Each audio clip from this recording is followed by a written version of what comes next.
Assalamualaikum warahmatullahi wabarakatuh.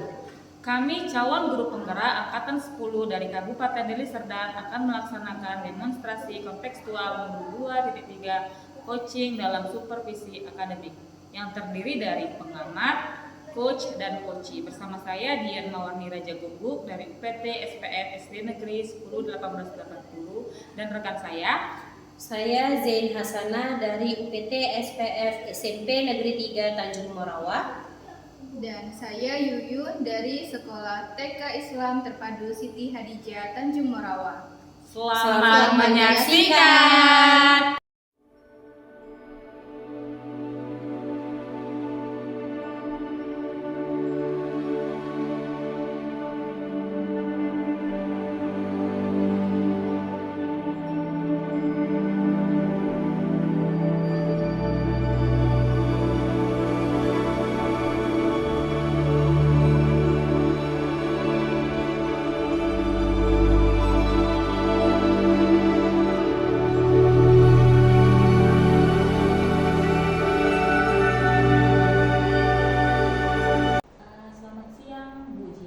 Selamat siang Bu Dian. Bagaimana kabarnya Bu Jing? Alhamdulillah sehat.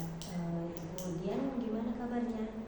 Saya juga sehat. Nah, Bu, sebelum kita melakukan coaching, sebagai awal saya akan mengajukan beberapa pertanyaan kepada Ibu ya. Pertama-tama saya akan mendiskusikan tentang rubrik penilaian yang kita lakukan hari ini. Oke, baik Bu. Pada coaching kita hari ini, coach dan coachee akan saya amati dan nilai sesuai dengan rubrik penilaian. Apakah sudah sesuai dengan alur tirta atau belum?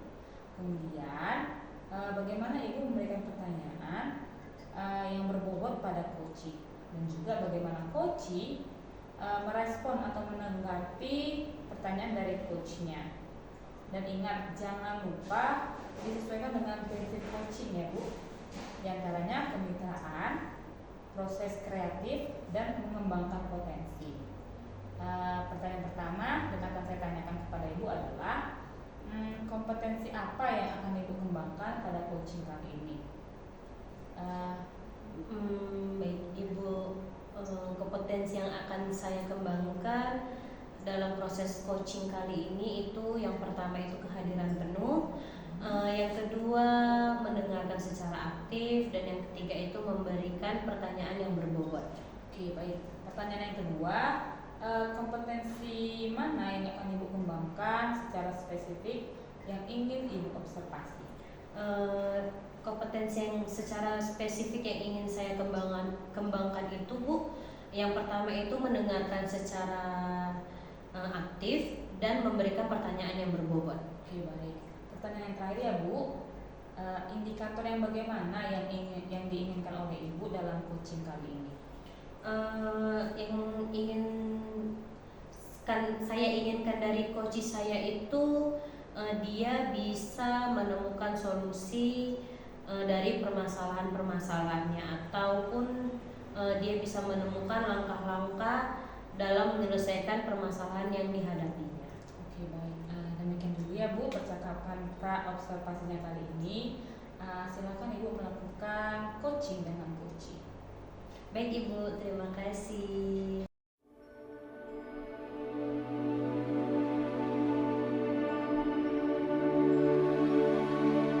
Assalamualaikum Bu Yuyun, bagaimana kabarnya Bu? Waalaikumsalam. Alhamdulillah baik Bu Zain. Bu Zain gimana kabarnya Bu? Alhamdulillah saya juga baik. Bu Yuyun, Iya Bu. ada yang bisa saya bantu? Iya Bu, ini saya ingin ngobrol-ngobrol sebentar ya Bu. Kalau boleh kita bisa berbincang sebentar Bu? Tentu boleh Bu, kebetulan saya ada waktu kosong nih. Nah, kira-kira apa yang mau kita perbincangkan dan apa yang mau Ibu harapkan dari perbincangan kita ini? Seperti ini ya Bu, saya ingin menemukan solusi dari permasalahan yang sedang saya hadapi. Nah, mungkin setelah saya ceritakan sama Ibu Zen, saya dapat gambaran tentang apa yang perlu saya lakukan, Bu. Memangnya Bu Yuyun itu punya masalah apa? Jadi begini, Bu, kan ada satu siswa saya sering tidak pernah mengerjakan tugas yang saya berikan. Nah, bukan hanya itu saja kan, Bu. Kepada guru bidang studi lain pun, dia juga tidak mengerjakan tugasnya. Nah, itu yang membuat saya merasa sedikit pusing menghadapi anak tersebut, Bu. Jadi tadi Ibu Yuyun bilang ada siswa Ibu yang tidak pernah mengerjakan tugas yang Ibu berikan. Baik itu di bidang studi Ibu maupun di bidang studi lainnya. Jadi Bu Yuyun apa sudah menelusuri apa penyebabnya siswa tersebut tidak mau mengerjakan tugas? Sudah, Bu. Nah, saya sudah memanggil anak tersebut dan menanyakan penyebab mengapa dia tidak pernah mengerjakan tugas yang saya berikan. Dan oleh setiap guru yang masuk ke dalam kelas anak tersebut juga tidak mau mengerjakan tugas. Oh, baik Bu. Jadi kan Bu Yuyun udah mencoba memanggil siswa itu ya. Lalu dari hasil pengamatan Ibu Yuyun, kenapa dia tidak pernah mengerjakan tugas yang diberikan oleh guru-gurunya? Nah, jadi Bu, setelah saya amati dan menanyakan langsung kepada siswa tersebut, ternyata siswa tersebut kurang perhatian dari orang tuanya. Karena orang tuanya itu sibuk bekerja, sehingga tidak ada yang memperhatikannya di rumah. Nah, itu sih mungkin berdasarkan pengamatan saya, Bu. Jadi ternyata siswa tersebut itu tidak mau mengerjakan tugasnya karena kurang perhatian ya Bu dari orang tuanya. Nah, kira-kira kondisi ideal seperti apa yang ingin Ibu Yuyun harapkan dari anak tersebut? Saya tentu saja mengharapkan murid tersebut bisa mengerjakan tugas yang diberikan dengan baik seperti murid-murid yang lainnya mau mengerjakan tugas juga pun kepada guru yang lainnya. Jadi yang di sini yang Ibu harapkan itu agar siswa tersebut mau ya Bu mengerjakan tugasnya seperti siswa lainnya. Iya, benar, Bu. Tentu kalau begitu apa saja yang sudah Ibu Yuyun lakukan untuk meningkatkan motivasi belajar si anak sehingga anak mau mengerjakan tugas-tugasnya? Nah, berdasarkan pengamatan saya nih Bu, ternyata kan saya kurang memperhatikan lebih juga kepada siswa tersebut. Nah, saya hanya fokus pada kesalahan anak tersebut tanpa tahu apa penyebab anak tersebut tidak mengerjakan tugasnya. Ternyata anak tersebut kurang perhatian dari orang tuanya. Seperti kita ketahui ya kan Bu, pendidikan anak itu kan pertama kali didapatkan oleh keluarga. Jadi Bu, yang saya lakukan, saya akan memberikan perhatian lebih kepada siswa tersebut sehingga dia termotivasi dalam mengerjakan tugasnya. Baik Bu, sudah baik yang akan Ibu lakukan, yang ingin Ibu lakukan, karena yang kita tahu pasti pendidikan pertama itu ada di keluarga ya Bu. Kita pasti anak itu membutuhkan perhatian dari orang tuanya. Nah, apakah Ibu pernah melakukan hal seperti ini kepada siswa lainnya Bu? Ada Bu, saya pernah melakukan hal tersebut kepada siswa saya tahun lalu dengan memberi perhatian lebih kepada siswa memang yang memiliki permasalahan yang sama. Masya Allah, berarti luar biasa ya Ibu Yuyun sudah bisa memberikan perhatian lebih kepada siswa kita yang memiliki kebutuhan dasar yang tidak terpenuhi. Nah, jika kita rating ya Bu, dari 1 sampai 10, Ibu Yuyun kira seberapa tingkat keberhasilan dengan memberikan perhatian lebih kepada siswa Bu Yuyun tadi? Kalau saya berikan peringkat, menurut saya itu antara 8 sampai dengan 10 Bu. Baiklah Bu, itu udah cukup bagus ya Bu. Jadi rencana yang mau Ibu Yuyun lakukan itu bagaimana dan langkah-langkahnya itu yang seperti apa Bu? Yang akan saya lakukan itu, saya akan segera melakukan pendekatan pada siswa tersebut dan berkomunikasi dengan orang tua siswa tersebut agar orang tua siswa tersebut mau untuk memberi perhatian kepada anaknya sehingga termotivasi juga kan Bu di dalam belajarnya. Saya dan kebutuhan dasarnya atas perhatian tadi kan sudah terpenuhi. Nah, saya juga akan mengupdate segala informasi terkait cara mengajar yang berpihak pada murid agar tercapai tujuan pembelajaran baik dari segi siswa maupun dari segi saya sendiri sebagai seorang pendidik. Baik, Ibu Yuyun, yang tadi udah Ibu lakukan itu udah sangat baik sebenarnya ya Bu. Jadi menurut Bu Yuyun, siapa yang bisa membantu Bu Yuyun dalam menyusun dan melaksanakan rencana aksi ini?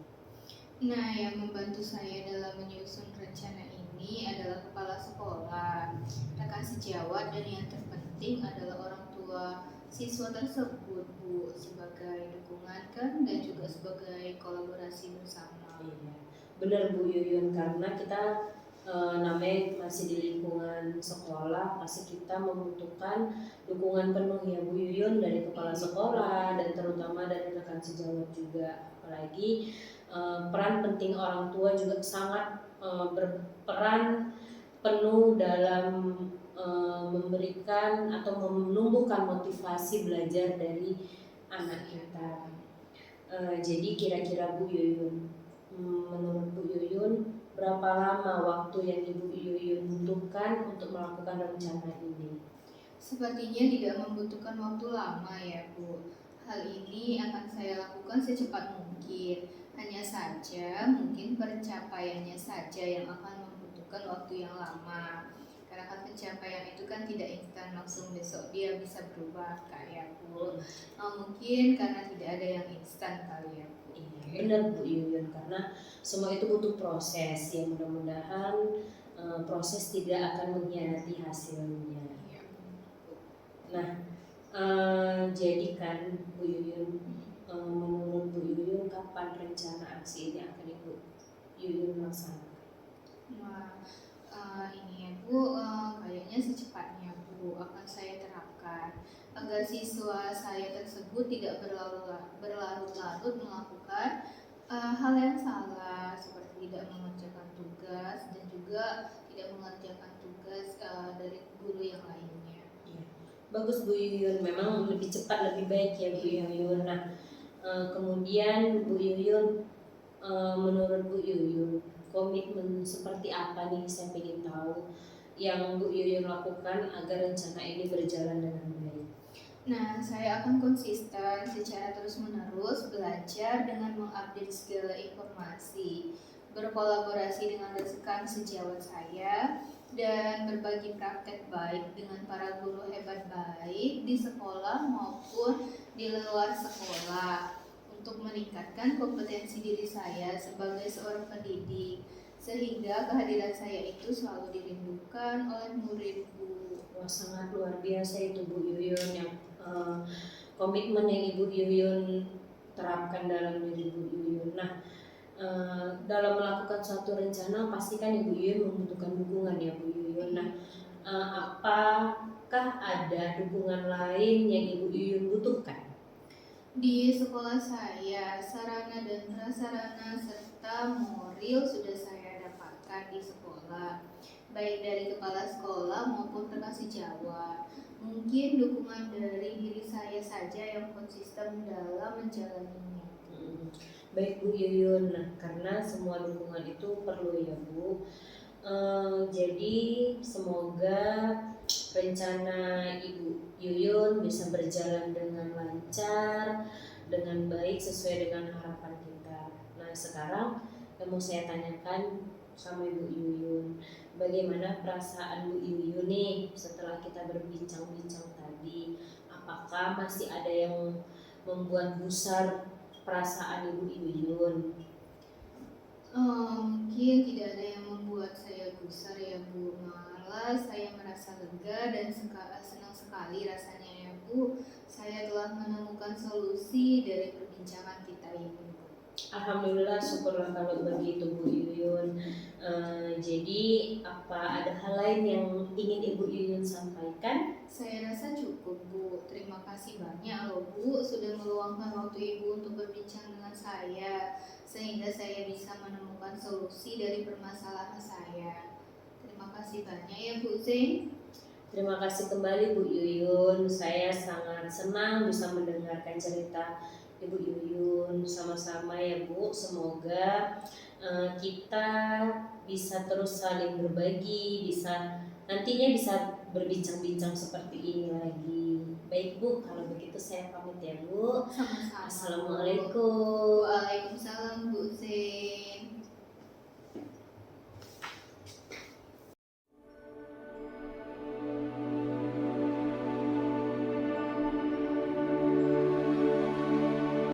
Selamat siang Bu Jane. Selamat siang Bu Dia. Iya, nah tadi kan Ibu Jane sudah melakukan coaching ya dengan Ibu Yuyun. Iya Bu.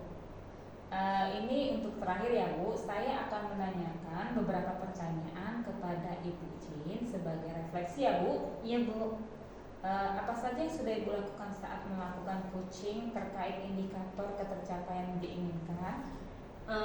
Saat coaching tadi, saya sudah melakukan coaching dengan alur tirta dengan menanyakan tujuan, identifikasi, rencana aksi, dan tanggung jawab.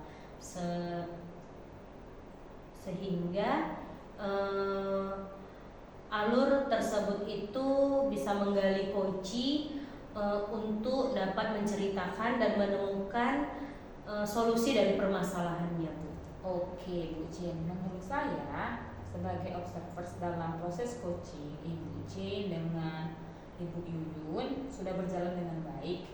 Dan proses coaching sudah menerapkan alur tirta, dan juga Bu Jane sudah berusaha menggali dengan memberikan pertanyaan yang berbobot kepada Ibu Yuyun, sehingga Ibu Yuyun menemukan solusi atas permasalahannya.